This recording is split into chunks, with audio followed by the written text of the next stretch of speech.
السلام عليكم، عاملين ايه؟ يا رب دايما تكونوا بخير وفي احسن حال.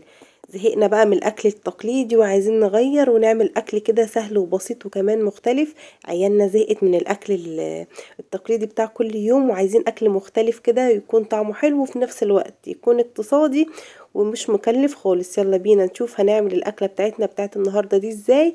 بجد حلوة جدا، بسيطة، مكوناتها بسيطة جدا وهتعجبكم ان شاء الله. يلا بينا نسمي الله ونصلي على الرسول وندخل على الفيديو بتاعنا على طول نشوف هنعمل ايه مع بعض. اول حاجة جبتها معايا هنا نص كيلو من صدور الفراخ. طبعا غسلتهم كويس جدا، نقعتهم في ليمون كده وملح وظبطتهم وصفتهم كويس. بعد كده قطعتهم قطع صغيرة، وعلى الكبة بقى هاخدهم كده افرمهم زي ما انتم شايفين. ومعايا كمان بصلتين وثلاث فصوص من الثوم.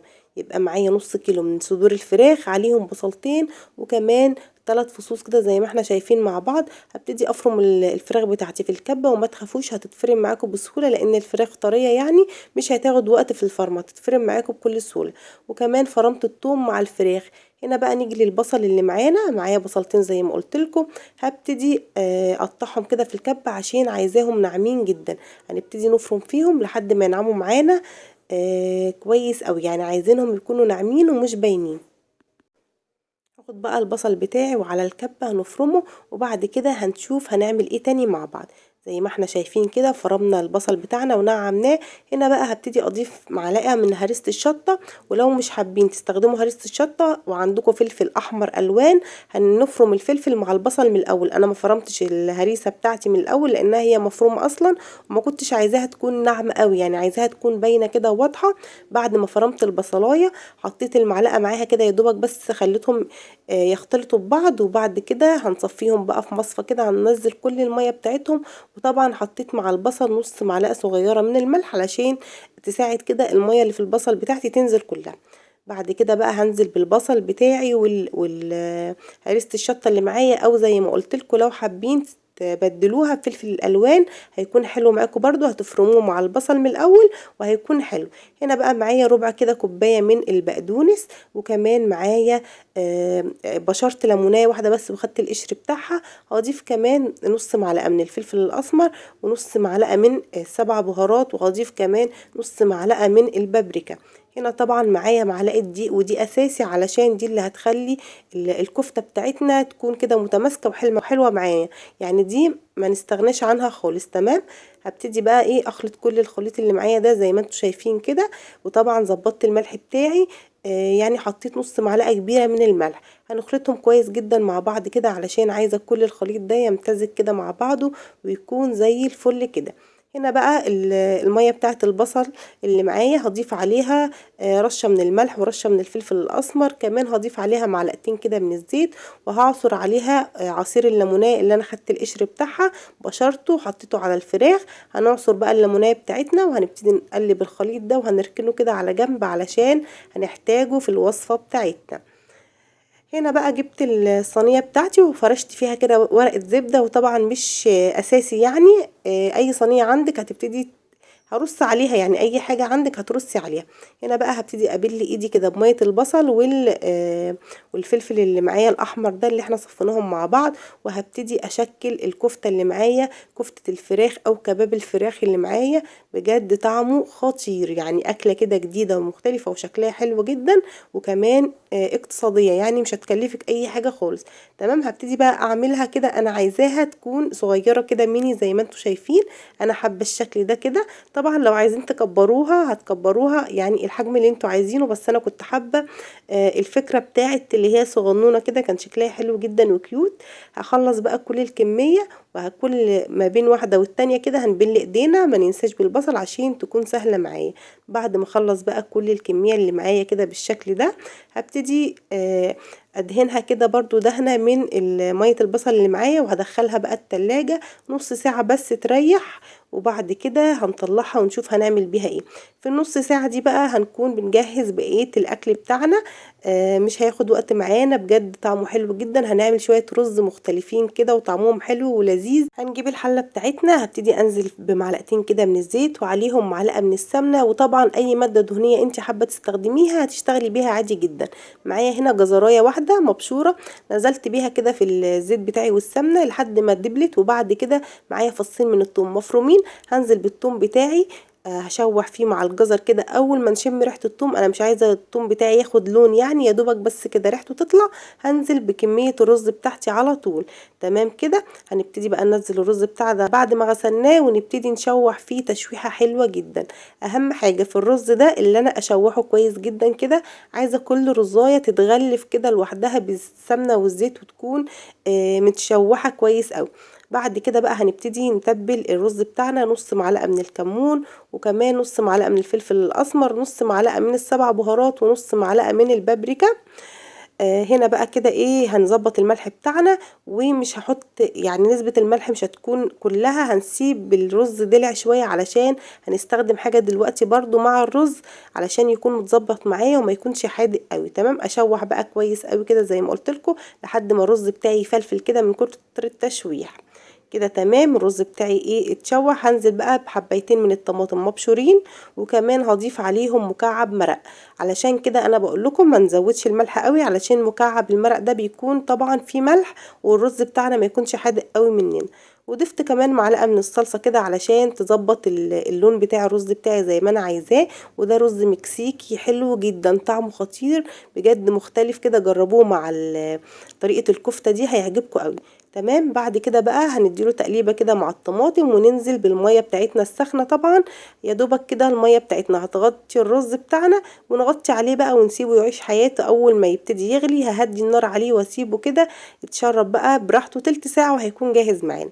تاني حاجة كده معانا او تالت حاجة هنعمل بقى سلطة كده حلوة قوي. معايا الطماطم مقطعها كده قطع كبيرة زي ما انتم شايفين، ومعايا كمان البصل متقطع جوانح، معايا بقدونس، وكمان شطة حامية وباردة ميكس كده، معايا فص من الثوم مفروم، ومعلقتين من الزيت. وكمان هنشوف هنضيف ايه تاني على السلطة بتاعتنا دي الجميلة، نص معلقة من الكمون، وكمان معايا عصير كده ليمونة كاملة. وبقى هتشوفوا احلى سلطة وهتدوقوا احلى سلطة بجد، حلوة جدا، مختلفة شوية عن السلطة بتاعتنا اللي احنا بنعملها التقليدية. دي فيها طعم مختلف جدا ولايق على الاكل بتاعنا النهاردة. تمام. بعد كده هنقلب بقى كويس قوي، ولو عندك كمان سماق هتضيف لها شوية سماق وهيخلوها حلوة قوي. انا هضيف نص معلقة كده من البابريكا، وطبعا الملح بتاعي هسيبه اخر حاجة خالص على التقديم. تمام كده. هنضيف بقى نص معلقة من البابريكا زي ما قلت لكم ونسيبها على جنب، ونرجع بقى للفراخ بتاعتنا نشوف اخبارها ايه. هنروح بقى نجيب الجريل بتاعنا او اي صينيه. زي ما انتوا شفتوا كده الرز معايا ما شاء الله كان على النار بقى كده على الهادي سايباه يتشرب. هنا على ما الرز يتشرب هنكون سوينا الكفته بتاعتنا. جبنا الجريل او الصينيه اي حاجه عندك، حطيت فيها معلقتين كده من الزيت وسخناه كويس جدا. اهم حاجه في الخطوه دي ان الجريل بتاعي يكون ساخن قوي. هنزل بقى بالكفته بتاعتي، وزي ما انتوا شايفين متماسكه وجميله جدا. سبتها بس نص ساعة زي ما قلت لكم في التلاجة من تحت، مش في الفريزر، في التلاجة العادي.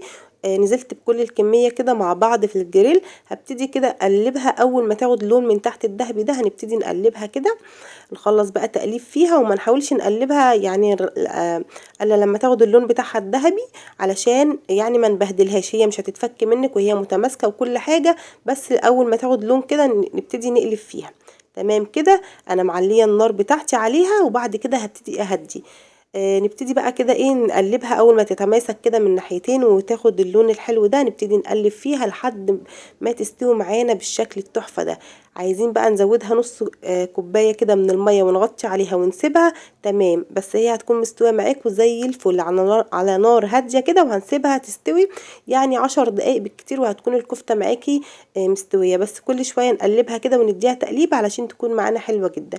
هنا بقى جبت العيش الشامي بتاعنا حطيته مكان الكفته بعد ما شلتها، علشان عايزاه ياخد من نفس الطعم كده بتاع الكفته. تمام. بعد كده حمصته شويه عشان يكون مقرمش.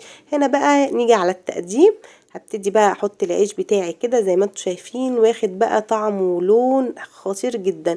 وميه البصل دهنته بيها اللي كنا سايبينها في الاول خالص برضو، علشان يكون في نفس الطعم بتاع الكفته بتاعتي. هنا بقى هاخد شوية كده من السلطة، هنبتدي نفردها كده تحت الكفتة، هنرص عليها الكفتة يعني فوق العيش كده زي ما احنا شايفين. ريحتها خطيرة قوي. ظبطت لها الملح كده، رشة من الملح قبل ما اقدمها. زي ما قلت لكم السلطة بتكون يعني لازم الملح بتاعها يتحط على التقديم على طول عشان ما تنزلش مية وتدبل معانا. وده لون الكفتة بتاعتنا الجميلة، بجد خطيرة ريحتها وطعمها، بجد حاجة كده فظيعة. هنبتدي بقى نرص كده على العيش بتاعنا علشان نقدم بالشكل الجميل ده. وزي كده ما احنا شايفين يعني اكننا قاعدين في مطعم 5 نجوم. نجيب المطعم لحد عندنا يعني، وما يهمناش اي حاجة، بحاجات بسيطة جدا واقتصادية يعني، على قد ايدينا كده عملنا اكلة حلوة في البيت بطريقة حلوة. وهنقدمها برضو بطريقة شيك كده علشان تفتح طبعا نفس اللي هياكل، ويكون الاكل بتاعنا احلى من احلى مطعم طبعا بنروحه. تمام. رشيت كده رشه من البقدونس او الكزبره المتاح عندك. وده معايا اول طبق ممكن تقدميه بالطريقه دي. نيجي بقى على تاني طبق. وده الرز بتاعنا كان ما شاء الله ريحته ولونه حلوين جدا ومفلفل وكمان طعمه جديد. لو اول مره تشوفيه جربيه وعلى ضمانتي هيعجبك جدا، ومش هتبطلي تعمليه خالص، يعني حاجه جديده كده بجد طعمها حلو قوي. تمام. هبتدي اغرفه كده في طبق. لو حابه بقى تقدمي لكل واحد كده اكله في الطبق لوحده يعني الخاص بيه، هنبتدي نعمل كده زي ما انا هعمل بالظبط. طبق صغير كده من الرز، حطيته كده في الطبق ده عشان يكون شكله حلو. هنحط بقى كام صباع كده من الكفته طبعا حسب الشخص اللي هياكل يعني. وكمان هضيف شويه كده من السلطه اللي احنا عملناها على جنب. ده الطبق زي ما قلت لكم لشخص واحد او لفرد واحد. لو احنا حابين بقى نظبط الاكل بتاعنا كده كل واحد في طبقه يعني. تمام. وبعد كده هنبتدي بقى نشيل الطبق بتاعنا ونشوف شكل الرز عامل ازاي. تمام كده وزي الفل. هنيجي بقى نظبط الطبق بتاعنا كمان بشوية كده من البقدونس او الكزبرة علشان نكسر اللون يعني، ويكون الطبق بتاعنا شكله جميل وشهي ويفتح النفس. تمام كده. حطيت شوية بقى من الكزبرة حوالين الرز كده، وهنبتدي نحط كمان ورقتين كده من فوق. وده الطبق بتاعنا شكله حلو جدا وبجد شهي ويفتح النفس، يعني لو قدمتيه كده لأولادك أو لزوجك أي حد عندك في البيت بجد يعني هيعجبه جدا. وطبعا العين بتاكل قبل أي حاجة. نخلي أكلنا دايما شكله حلو زي طعمه كده بالظبط.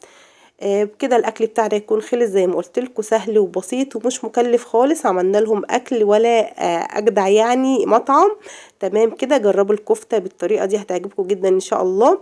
ويا ريت لو وصلتوا معايا للفيديو لحد هنا يا ريت تعملوا له كده لايك. ولو اول مره تشوفوا القناه يا ريت تفعلوا الجرس عشان يصلكم كل الاشعارات الجديده.